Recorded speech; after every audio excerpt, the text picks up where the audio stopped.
very, alam nyo, kilala nyo ako. Sa mga taong matagal na siguro, mapapansin nyo, very strong yung personality ko, very commanding. Ayun, masasabi ko na madalas na may misunderstood ng mga tao kung paano kasi ako magsalita. Meron akong strong personality talaga na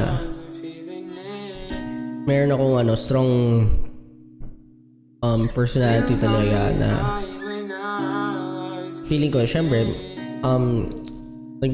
minsan nagagamit siya sa magandang outcome, and sometimes it's a bad thing as well, diba? Pero for this one, ginamit ko siya as an advantage na kailangan kung paano ko na-envision yung naiisip ko, kailangan ganun ma-execute. At yung mga tao sa paligid ko parang sige, gagawa natin ng paraan. Doon naman ako natuwa kasi never ako nakarinig ng hindi kaya.